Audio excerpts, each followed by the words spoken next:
நீ 9:59க்கு இஸ்லாத்திலே நீ சேர்ந்து விட்டால் 10 மணிக்கு உனக்கு பறையன் பட்டம் போய்விடும், இந்த இழிவு உன்னை விட்டு சூத்திர பட்டம் நீங்கிவிடும் என்று கூட பகிரங்கமாக மதம் மாறியவர்களுக்கு மத்தியிலே, இஸ்லாத்திலே இணைந்தவர்களுக்கு மத்தியிலே தந்தை பெரியார் பேசியிருக்கிறார் என்பது வரலாற்று. ஸ்டாலின் அவர்கள் வந்துட்டு பொங்கலுக்கு வாழ்த்து சொல்ல மாட்டேங்கிறாரு, தீபாவளிக்கு வாழ்த்து சொல்ல மாட்டேங்கிறாரு. அவர் வாழ்த்து சொல்லாதே ஒரு பெரிய குறையா பார்த்துக்கிட்டு இவங்க மட்டும் வாழ்த்து சொல்வதுங்கிறது இல்ல, சங்கராச்சாரியார் கூட வாழ்த்து சொல்ல மாட்டாரு. ஒரு இளைஞனுக்கு எதிரா தன்னோட சொந்த சகோதரர்களே பொறாமைப்பட்டு அவனை பாழும் கிணத்தில் தள்ளிவிட்டு அதுக்கப்புறம் அவர் எப்படி மீண்டு வந்து அந்த நாட்டுக்கே அரசனாகி தனக்கு துரோகம் செஞ்ச தன்னுடைய சகோதரர்கள் மட்டுமல்ல அந்த நாட்டையே எப்படி காப்பாத்தினாருன்னு சொல்லி இந்த மாதிரி நிறைய இன்ட்ரெஸ்டிங்கான கதைகள்லாம் பைபிள்ல இருக்கு. ஒருவேளை SCSC தள்ளிவிட்டாரா, அல்லது புஷி ஆனந்த் தான் தள்ளிவிட்டாரா, ஆதவர்ஜுனா தள்ளிவிட்டாரா, நிர்மல்குமார் தள்ளிவிட்டாரா, செங்கோட்டையன் தள்ளிவிட்டாரா, இல்ல கடைசியாக போய் சேர்ந்த நாஞ்சில் சம்பத் தான் தள்ளிவிட்டாரா? இந்த பாலுங்கண்ண மைனாரிட்டி தானே அவரு என்று சிறுபான்மை சமூகத்திலே இருந்து ஒரு முதலமைச்சர் வர வேண்டும் அல்லது ஒரு கட்சியினுடைய தலைவர் வர வேண்டும் என்று சிறுபான்மை மக்கள் அவர் மீது அன்பு காட்டினால், ஆதரவு கரம் நீட்டினால், சிறுபான்மை வாக்கு வங்கி சிதறடிக்கப்பட்டு விட்டால் அந்த இடத்திலே திமுகவை எதிர்க்கக்கூடிய கட்சிகள்லாம் வந்து ஒரு பக்கமா ஒன்றிணையணும் அப்படின்னு சொல்லி திமுகவை எதிர்ப்பவர்கள் ஒன்றிணைய வேண்டும்னா OPS கூட தான் திமுகவை எதிர்க்கிறாரு, டிடிவி தினகரன் கூட தான் திமுகவை எதிர்க்கிறாரு, சசிகலா கூட தான் திமுக திரும்ப வரக்கூடாதுன்னு சொல்றாங்க. திமுக எதிர்ப்பாளர்கள் வரிசையில் இவர்களையெல்லாம் சேர்த்து கொள்ளாம தாவேகா மட்டும் வரணும்னா எப்படி வருவாங்க? நான் வேணா துணை முதலமைச்சராக இருந்துக்கிறேன்னு எடப்பாடி சொல்லுவாரா?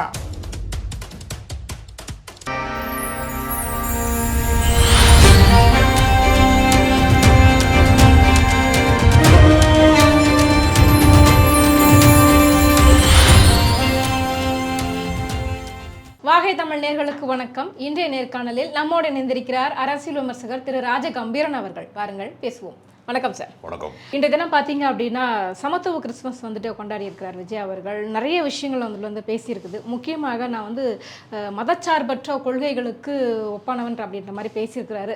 அப்படின்னா மற்ற கட்சிகள்லாம் மதத்தை பின்பற்றக்கூடிய கட்சிகளா, குறிப்பாக திமுக மதச்சார்பற்ற கட்சின்னு உலகத்துக்கே தெரியும். ஏனென்றால் காங்கிரஸ் கட்சியோடு அவர்கள் கூட்டணியில் இருப்பது, இந்தியா கூட்டணியில் அவர்கள் இருப்பது, சிறுபான்மை மக்களை அரவணைத்து செல்ல வேண்டும் என்கிற அரசியல் முன்னுதாரணத்தை உருவாக்கியவர்களே திராவிட இயக்கத்துக்காரர்கள் தான். காந்தியடிகள் மதச்சார்பற்ற ஒரு அரசியலுக்கு முன்னோடியாக இந்தியா முழுக்க திகழ்ந்தார் என்று சொன்னால், தமிழ்நாட்டு அரசியலிலே சிறுபான்மை மக்களை அரவணைக்க வேண்டும் என்கிற கோட்பாட்டை சொன்னவர்கள் யார் என்று சொன்னால் பேரறிஞர் அண்ணா போன்றவர்கள். தலித் மக்கள் ஒடுக்குமுறையை சந்திக்கிற போது, பல பட்டியலின மக்கள் பாதிக்கப்படுகிற போதெல்லாம் நீங்கள் இஸ்லாத்திற்கு மதம் மாறுங்கள் என்று பகிரங்கமாக அறைகூவல் கொடுத்த வரலாறு தந்தை பெரியாரினுடைய வரலாற்றிலே.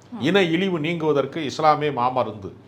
நீ 9:59க்கு நீ இஸ்லாத்திலே நீ சேர்ந்து விட்டால் 10 மணிக்கு உனக்கு பறையன் பட்டம் போய்விடும், இந்த இழிவு உன்னை விட்டு சூத்திர பட்டம் நீங்கிவிடும் என்று கூட பகிரங்கமாக மதம் மாறியவர்களுக்கு மத்தியிலே, இஸ்லாத்திலே இணைந்தவர்களுக்கு மத்தியிலே தந்தை பெரியார் பேசியிருக்கிறார் என்பது வரலாற்று குறிப்பு. அப்போ அதே மாதிரி மீலாது விழாக்களிலே பேரறிஞர் அண்ணா அவர்கள் பேசுகிற போதெல்லாம் சமத்துவத்திற்காக நாங்கள் தவித்துக் கொண்டிருந்தோம், ஏற்றத்தாழ்வுகளை நியாயப்படுத்துகிற ஒருவன் தலையிலே பிறந்தான், மார்பிலே பிறந்தான், காலிலே பிறந்தான் என்றெல்லாம் எழுதி வைத்திருக்கக்கூடிய, சாதியை நியாயப்படுத்தக்கூடிய, சாதிய ஒடுக்குமுறையை நியாயப்படுத்த, செருப்பு தைக்கிறவன் மயன் செருப்புத்தான் தைக்க வேண்டும், நெசவாளி மயன் நெசவாளியாக தான் இருக்க வேண்டும், ஆசாரி மயன் ஆசாரியாக தான் இருக்க வேண்டும் என்று தொழில் ரீதியாக அதை அந்த வட்டத்திலே இருந்து அந்த வாழ்க்கையை மாற்ற முடியாமல் இருப்பதற்கு சாதிய அடிமைத்தனம் ஒரு காரணமாக இருக்கிறது. குப்பை அள்ளுவதற்கு ஒரு சாதி, கூட்டி பெருக்குவதற்கு ஒரு சாதி, மலம் அள்ளுவதற்கு ஒரு சாதி, பூஜை செய்வதற்கென்று ஒரு சாதி என்றெல்லாம் பிறப்பின் அடிப்படையிலே, தகுதியின் அடிப்படையிலே, அறிவின் அடிப்படையிலே, ஆற்றலின் அடிப்படையிலே மனிதனை வகைப்படுத்தாமல் பிறப்பின் அடிப்படையிலேயே ஒரு மனிதன் குப்பைக்காரனுக்கு மகனாக பிறந்தால் நீ குப்பை தான் அள்ள வேண்டும் என்று சொல்லக்கூடிய அளவிற்கு சனாதன சக்திகள் இருந்த இந்த மண்ணிலே சமத்துவத்தை வேண்டுகிறவர்களுக்கான நல்வாய்ப்பாகத்தான் இஸ்லாம் வந்தது. தாயை பார்த்த குழந்தை எப்படி தாவி செல்லுமோ அப்படித்தான் சமத்துவத்திற்காக காத்திருந்தவர்கள் இஸ்லாத்தின் பக்கம் ஈர்க்கப்பட்டார்கள் என்று பேரறிஞர் அண்ணா அவர்கள் மீளாது விழாக்களிலே பேசினார்கள் என்பது வரலாறு.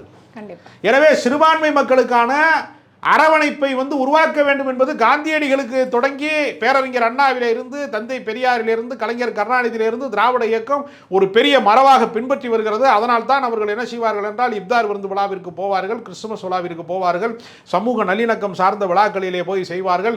திரு குன்றக்குடி அடிகளார் என்று சொல்லக்கூடிய மிகப்பெரிய மகா சன்னிதானம், திருவண்ணாமலையினுடைய மகா சன்னிதானமாக இருந்தவர் குன்றக்குடி அடிகளார் அவர்கள் திருவருள் பேரவை என்று ஒன்றை உருவாக்கி இந்துக்கள், முஸ்லீம்கள், கிறிஸ்தவர்கள் அனைவரும் ஒன்று கூடி வாழ வேண்டும், பிணக்குகள் இருக்கக்கூடாது, பகை இருக்கக்கூடாது என்று நாடு முழுக்க பிரச்சாரம் செய்தது தமிழ்நாட்டிலே ஏற்கனவே நிகழ்ந்திருக்கிறது. எனவே இது மதச்சார்பின்மை பூமி. இதெல்லாம் என்ன விஷயம் அப்படின்னா, நான் ஏன் இந்த கொஸ்டினை முன் வச்சேன் அப்படின்னா, ஒவ்வொரு முறையும் பார்த்தீங்க அப்படின்னா ஸ்டாலின் அவர்கள் வந்துட்டு பொங்கலுக்கு வாழ்த்து சொல்ல மாட்டேங்கிறாரு, தீபாவளிக்கு வாழ்த்து சொல்ல மாட்டேங்கிறாரு. அவர் வாழ்த்து சொல்லாதே ஒரு பெரிய குறையா பார்த்துக்கிட்டு இருக்காங்க. இல்லை இல்லை, நீங்கள் ஒரு தவறான கருத்தை விதைக்கிறீர்கள். பொங்கலை வந்து கொண்டாடுங்கள் என்பது திமுகவினுடைய கோட்பாடு.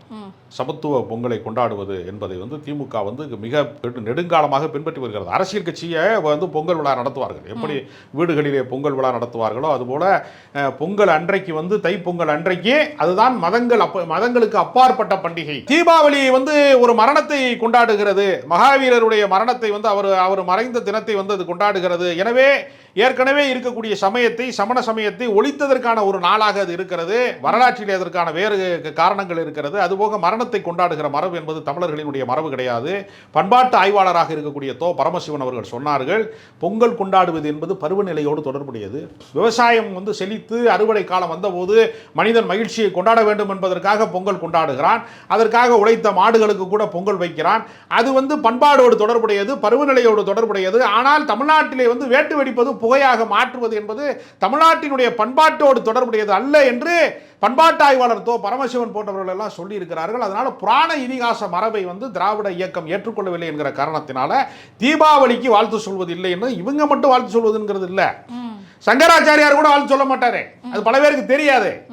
அதனால இது எப்படியாவது இந்துக்களுக்கு எதிரான கட்சி திமுக என்று கற்பிதத்தை உருவாக்க வேண்டும், பகையை உருவாக்க வேண்டும், அந்த வாக்கு வங்கியை பறிக்க வேண்டும் என்று வலதுசாரிகளாக இருக்கிறவர்கள், பாஜக காரர்கள் காலங்காலமாக இப்படி ஒரு கட்டுக்கதை அவிழ்த்து விடுவார்களே தவிர உண்மையிலேயே பொங்கல் கொண்டாடுவதை திமுக சமத்துவ பொங்கலாக கொண்டாடி கொண்டுதான் இருக்கிறார். ஒரு குட்டி ஸ்டோரி ஒன்று சொல்லியிருப்பாரு சார். அதாவது பைபிள்ல சொன்னதாக சொல்லி ஒரு பாழுங்கணத்துல வந்து ஒரு சகோதரர்களே கொண்டு போய் தள்ளி விட்டதாக சொல்லியிருப்பார். இது யாருக்காக நினைச்சு சொல்லியிருப்பாரு? இல்ல, தாவேகா என்கிற பாழுங்கணத்திலே அவரை தள்ளிவிட்டது யார் என்று ஒரு கேள்வி இருக்கிறது. அவர் வாட்டுக்கு நல்லா டான்ஸ் ஆடிக்கிட்டு ஆழ்த்தோட்ட பூவதி நானடான்னு நடனம் ஆடிக்கொண்டு மகிழ்ச்சியாக வந்து அவர் வந்து திரைப்படங்களிலே நடித்து கொண்டு, காமெடி காட்சிகளில் நடித்து கொண்டு நடனம் ஆடிக்கொண்டிருந்த விஜயை கொண்டு வந்து இப்படி அரசியல் என்கிற பாலுங்கணட்டிலே யார் தள்ளிவிட்டது என்று நமக்கு தெரியவில்லை. ஒருவேளை எஸ்சிஎஸ்சி தள்ளிவிட்டாரா, அல்லது புஷி ஆனந்த் தான் தள்ளிவிட்டாரா, ஆதவ அர்ஜுனா தள்ளிவிட்டாரா, நிர்மல்குமார் தள்ளிவிட்டாரா, செங்கோட்டையன் தள்ளிவிட்டாரா, இல்லை கடைசியாக போய் சேர்ந்த நாஞ்சில் சம்பத் தான் தள்ளிவிட்டாரா, இந்த பாலுங்கணட்டிலே யார் தள்ளிவிட்டார் என்ற ஒரு கேள்வி இருக்கிறது. அப்போ அவரை பற்றியே அவர் கதை சொல்லிக்கிறார். வடிவேல் ஜோக்கில் ஒன்று சிங்கமுத்து வந்து கேட்பாரு, ஏப்பா ஒருத்தன் சுருட்ட முடியோட அழகா ஒருத்தன் இந்த தெருவில் திடீர்னு ஒருத்தனை தெரியுமாப்பா உனக்கு அப்படின்னு சிங்கமுத்து கேட்பார். எனக்கு தெரியலையா அப்படின்னு வடிவேல் சொன்னோன்னு, அது நான் தான் இவ்வளவு செலவு பண்ணேன் விளம்பரத்துக்குன்னு. அது மாதிரி தன்னை பற்றியே ஒரு கதையை உருவாக்கி கொள்றாரு. அது பைபிளில் தனக்கு பொருத்தமாக இருக்கிற ஒரு கதையை வந்து யாரோ வச்சு செட் பண்ணி எழுதி கொடுத்துருக்காங்க. பாலுங்கணட்டிலே தள்ளிவிட்ட ஒரு இளைஞன் வந்து, சகோதரர்களால் தள்ளிவிட்ட இளைஞன் வந்து மறுபடியும் இந்த ஊருக்கே அரசனானான் அப்படின்னு ஒரு கதையை சொல்றாரு. மறைமுகமாக என்ன சொல்றாரு, நான் ஆட்சிக்கு வரணும், இப்போதைக்கு நான் வந்து பாலுங்கணத்தில் கிடக்கிற மாதிரி இருக்கேன், நீங்கள் எதாவது தூக்கி விடணும்னு சொல்கிறாரு, மறைமுகமாக சொல்கிறாரு.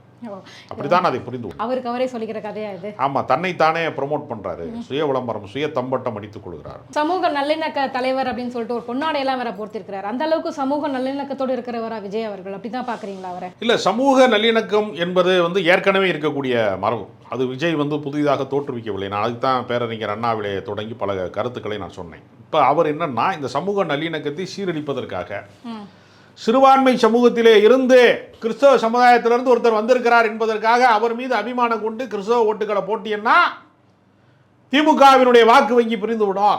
மைனாரிட்டி தானே அவரு என்று சிறுபான்மை சமூகத்திலே இருந்து ஒரு முதலமைச்சர் வர வேண்டும் அல்லது ஒரு கட்சியினுடைய தலைவர் வர வேண்டும் என்று சிறுபான்மை மக்கள் அவர் மீது அன்பு காட்டினால், ஆதரவு கரம் நீட்டினால், சிறுபான்மை வாக்கு வங்கி சிதறடிக்கப்பட்டு விட்டால் அந்த இடத்திலே திமுக நிலை குறையும் அல்லது வாக்கு சதவீதம் கீழே குறையும். ஏற்கனவே எஸ்ஐஆர்ல 97 லட்சம் பேரை நம்ம காணாம அடிச்சிருக்கோம். அப்ப மீண்டும் வந்து ஒரு மோசமான பின்னடைவை உருவாக்கினால் எடப்பாடி பழனிசாமி மாதிரி டம்மி பீஸ் தமிழ்நாட்டுக்கு முதலமைச்சராக வந்துட்டால் ரிமோட் கண்ட்ரோலில் அமித்ஷாவினுடைய ஆட்சி, பாஜகவினுடைய ஆட்சி தமிழ்நாட்டிலே வருவதற்கு ஒரு வாய்ப்பு இருக்கிறது.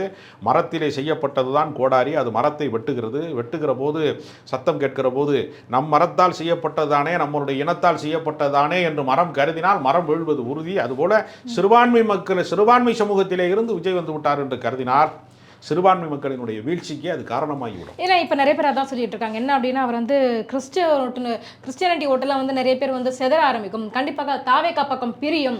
ஸோ திமுக வந்து இதை நினைச்சு கொஞ்சம் பயப்படுறாங்க அப்படின்றாங்க. இல்லை, திமுக பயப்படுகிறது என்று சொல்வதில் வந்து ஒரு நியாயம் இருக்கிறது. ஏனென்றால் வாக்கு வங்கி சிதறடிக்கப்படுவதன் மூலமாக இப்போ நீங்கள் சீமானை பார்த்தீங்கன்னா எல்லா ஊர்லேயும் போய் கிறிஸ்தவ வாக்கு வங்கியை சிதறடிப்பதற்கான வேலைகளை அவர் செய்து கொண்டிருக்கிறார். அதே போல் இஸ்லாமியர்களிடத்திலே உரையாடல் நிகழ்த்துகிறேன் என்று சொல்லி பல இடங்களிலே சீமான் போய் இன்னும் ஒரு பக்கம் RSS கூட்டத்திலே போய் கலந்து கொண்டு பாரதியாரை வந்து பேசுகிறோம் என்கிற பேரிலே பிராமண கடப்பாறையை கொண்டு நான் திராவிட கோட்டையை உடைப்பேன் ஒரு பக்கம் பேசுகிறாரு. அப்போ கண்ணாடி மாளிகைக்குள்ளே இருந்து கொண்டு கல்லறிவது மாதிரி சீமான் திராவிட இயக்கத்தால் வளர்க்கப்பட்டு, திராவிடர் கழகத்தால் வளர்க்கப்பட்டு, பெரியாரிய இயக்கங்களால் வளர்க்கப்பட்டவர் இன்றைக்கு பெரியாரை ஒழித்து கட்டுகிற வேலையை செய்கிறார் என்றால் RSSனுடைய கூலிப்படை தலைவனாக வந்து சீமான் மாறிவிட்டாரா என்கிற அச்சம் ஒரு பக்கம் நமக்கு வருகிறது. அவரோடு பழகியவர்கள், அவரோடு பயணித்தவர்களே இன்றைக்கு வந்து சீமான் இவ்வளவு பெரிய தீய சக்தியாக மாறுவார், அரசியலில் இவ்வளவு பெரிய காட்டி கொடுக்கக்கூடிய ஒரு ஆளாக மாறுவார் என்று எதிர்பார்க்கவில்லை என்று சொல்கிறார். அப்போ சீமானுக்கு கொடுக்கப்பட்ட அஜெண்டாவும் அதே சமயத்திலே விஜய் அவர்களுக்கு கொடுக்கப்பட்ட அஜெண்டாவும் ஏறத்தாழ ஒன்றாகத்தான் இருக்கிறது. இரண்டு பேருமே சிறுபான்மை மக்களை சிதறடிப்பதன் மூலமாக திமுகவை வீழ்த்துவதற்கு வேலை செய்கிறார். இப்போ பார்த்தீங்க அப்படின்னா எடப்பாடி அவர்கள் வந்து இன்னைக்கு ஒரு ஸ்டேட்மெண்ட் ஒன்று கொடுத்துருக்காரு. திமுகவை எதிர்க்கக்கூடிய கட்சிகள்லாம் வந்து ஒரு பக்கமாக ஒன்றிணையணும் அப்படின்னு சொல்லிட்டு, இது மறைமுகமாக தாவேக்காவுக்கு கொடுக்கப்பட்ட ஒரு அழைப்பா? இதை பேசுவதற்கான யோக்கியதை எடப்பாடி பழனிசாமி இருக்கா? திமுகவை எதிர்ப்பவர்கள் ஒன்றிணைய வேண்டும்னா OPS கூட தான் திமுகவை எதிர்க்கிறாரு, டிடிவி தினகரன் கூட தான் திமுகவை எதிர்க்கிறாரு, சசிகலா கூட தான் திமுக திரும்ப வரக்கூடாதுன்னு சொல்றாங்க. கடந்த காலங்களில் செங்கோட்டையன் கூட தான் சொன்னாரு. திமுக எதிர்ப்பாளர்கள் வரிசையில் இவர்களையெல்லாம் சேர்த்து கொள்ளாமல் தாவேக்கா மட்டும் வரணும்னா எப்படி வருவாங்க? அப்போ நீங்கள் விஜய முதலமைச்சர் வேட்பாளராக எடப்பாடி பழனிசாமி விட்டு கொடுப்பாரா? அவர் தான் வந்து முதலமைச்சர் வேட்பாளர், நான் வேணா துணை முதலமைச்சராக இருந்துக்கிறேன்னு எடப்பாடி சொல்லுவாரா? அப்போ அவருக்கு முதலமைச்சராக ஏற்கனவே அந்த பதவியில் இருந்தவர் மீண்டும் அதிகாரத்திலே தொடர வேண்டும் என்று அவர் விரும்புகிறார். அப்படி இருக்கிற போது எப்படி வந்து விஜய் வருவார்? விஜயினுடைய ஆற்றல் நிரூபிக்கப்படவில்லை, வாக்கு வங்கி எவ்வளவு இருக்கிறது என்பது நிரூபிக்கப்படவில்லை. எனவே எடப்பாடி பழனிசாமியினுடைய இந்த அறைகூவல், அந்த வேண்டுகோள் என்பது நிராகரிக்கப்படும். ஒரு ரசிகர் கூட்டம் இருக்குது, அந்த ரசிகர்கள் ஓட்டாக மாறும். அவருக்கு கூட்டம் பார்க்குறீங்க, பேசுறத பார்க்குறீங்க, சோசியல் மீடியாவில் ஆகட்டும் வேறு பேசுறத பார்க்குறீங்க. இவ்வளவு ஆதரவு இருக்குது அப்படின்னும் போது பாஜக கூட கிட்டத்தட்ட அழைப்பு விடுத்திருக்கிறாங்க விஜய் அவர்களுக்கு. பாஜக தமிழ்நாட்டு அரசியலிலே எப்பொழுதுமே ஒரு தனித்த அனாதை. அது ஒரு அகதிகள் முகாமில் இருப்பதை போல தான் எப்போதுமே இருக்கும். அதிமுகவை மிரட்டி பணிய வைத்து வழக்கு போட்டு விடுவார்கள். அமலாக்கத்துறையிலே உன் மீது வழக்கு பாய்ந்து விடும். உன்னால் இனிமேல் சிறைக்கு போக முடியுமா? 70 வயது கடந்ததற்கு பின்பு போய் நீ செந்தில் பாலாஜி மாதிரி சிறையில் போய் இருக்க முடியுமா? இவ்வளவு சொகுசு வாழ்க்கை வாழ்ந்தவனெல்லாம் நீ எல்லாம் சிறைக்கு போவதற்கு தயாராக இருக்கிறாயா என்று அதிமுக காரனை மிரட்டி உருட்டி தான் அவர்கள் வந்து பணிய வைத்திருக்கிறார்களே தவிர, கூட்டணி வைத்திருக்கிறார்களே தவிர, ஒரு ஆர்கானிக்கான ஒரு இயல்பான கூட்டணியை அவர்களால் உருவாக்க முடியலை. தமிழ்நாட்டு அரசியலில் பாஜகவுக்கு எதிர்காலமே கிடையாது. அண்ணாமலையை வைத்துக்கொண்டு கம்பு சுட்டினார்கள், சாட்டையால் அடித்து பார்த்தார்கள், டயலாக் அடித்து பார்த்தாங்க, எவ்வளவோ அள்ளி விட்டு பார்த்தாங்க. 36 தொகுதியில் ஜெயிச்சிருவோன்னு கருத்து கணிப்பு வெளியிட்டார்கள். அதனால் முடிவு என்னாச்சு? அண்ணாமலையவே தூக்கி வெளியே போட வேண்டிய நிலைமை அவர்களுக்கு வந்து விட்டது. அதனால் பாஜகவிற்கு தமிழ்நாட்டிலே எதிர்காலமே இல்லை. அதனால தான் அவர்கள் திருப்பரங்குன்றத்திலே கலவரத்தை உண்டாக்கலாமா என்று கணக்கு போட்டுக்கொண்டு வேலை செய்கிறார்கள். திருப்பரங்குன்றம் மக்கள் விரட்டி விட்டார்கள். நேற்று கூட போய் சிக்கந்தர் மலை என்று சொல்லக்கூடிய அந்த திருப்பரங்குன்றத்தின் ஒரு பகுதியிலே போய் ஆர்ப்பாட்டம் நடத்துகிறோம் என்று மொத்தமாக 28 பேர் தான் கைது செய்யப்பட்டிருக்கான். அகில இந்திய கட்சி என்று சொல்லிக் கொள்கிறவன அவன் செட்டிங் பண்ணி கூட்டிட்டு வந்த ஆளுகளே 28 பேர் தான் கூட்டிட்டு வர முடியுதுன்னா தமிழ்நாட்டு அரசியலில் பாஜக ஒரு நாள் வெல்ல முடியாது. அதனால பாஜக மிரட்டி பார்க்கும், உருட்டி பார்க்கும், அது வேலைக்கு ஆகாதுங்கிறதுனால தமிழ்நாட்டு அரசியலை பொறுத்தவரையில் திமுக அல்லாத எந்த கட்சிகளுமே ஒரு வலிமையான கூட்டணியோடு இல்லை. அவர்கள் என்னென்னமோ சொல்லி பார்த்தான். வேங்க வயல்னா சாம்சங் பிரச்சனை வரும்போது கூவி பார்த்தான். இந்த பக்கம் வேல்முருகன் வந்து எதிர்குரல் எழுப்புகிறார், கூட்டணி உடைகிறது என்றான். எதுவுமே நடக்கலை. அதனால் திமுக பாதை கிளியராக இருக்கு. மற்றவர்கள் எல்லாம் வந்து கூட்டணி பலம் இல்லாமல் இருக்கிறார்கள். 4 முனை போட்டி என்று வந்து வருகிற பட்சத்தில் திமுக வெல்வது. இதில் இன்னொரு விஷயம் பார்க்கணும், திமுகவுக்கு பலமே கூட்டணிகள் தான். அவ்வளோ பலமாக, அவ்வளோ ஸ்ட்ராங்காக, அவ்வளோ ஒற்றுமையாக இருக்காங்க. நடுவில் பார்த்தீங்க அப்படின்னா காங்கிரஸ் வந்துட்டு SAC கூட பேசிகிட்டு இருக்காங்க. சில பேர் வந்துட்டு காங்கிரஸ் வந்து தாவேக்கா கூட பேசிக்கிட்டு இருக்காங்க. கண்டிப்பாக பாருங்கள், பொங்கலுக்கு பிறகு வந்துட்டு, ஏன்னா ஒருத்தர் பேட்டி எடுக்கும்போது அதான் சொன்னார், பொங்கலுக்கு பிறகு பாருங்கள் திமுக கூட்டணி உடைந்து விடும் அப்படின்ற மாதிரிலாம் சொல்லிட்டு இருந்தாங்க. உண்மையா இது? திமுக கூட்டணி உடைவதற்கு சாத்தியமே இல்லை. அது வெற்றி கூட்டணியில் இருக்கிறவர்கள் வந்து விலகி போவதற்கு விரும்ப மாட்டார்கள். நடுத்தருவில் நின்று கொண்டு இன்னும் வந்து தங்கள் ஆற்றலை நிரூபிக்காதவர்களிடத்திலே போய் சீட்டு கொடுங்க என்று கேட்க மாட்டார்கள். விஜயை முதலமைச்சராக ஏற்றுக்கொள்ளக்கூடிய அளவிற்கு ராகுல் காந்தி போன்றவர்களோ காங்கிரசினுடைய தலைமையோ பலவீனமாக இல்லை. ஒருவேளை வந்து விஜய் தன்னுடைய வாக்கு வங்கியை பெரிய அளவிலே நிரூபித்தால் எதிர்கால திட்டங்களுக்கு வேண்டுமானால் அது பயன்படலாமே தவிர, ஒருவேளை விஜய் வீழ்ச்சி அடைந்து விட்டால் கமலஹாசனை போல இந்தியா கூட்டணிக்கு அவனும் திரும்பி வருவதற்கு வாய்ப்பு இருக்கிறதே தவிர, கண்ணு கட்டிய தூரம் வரைக்கும் இப்போதைக்கு வந்து திமுக வீழ்ச்சி அடைய வாய்ப்பே இல்லை. எங்க கேள்விகளுக்கு ரொம்ப சிறப்பான பதில் சொன்னீங்க சார். ரொம்ப நன்றி.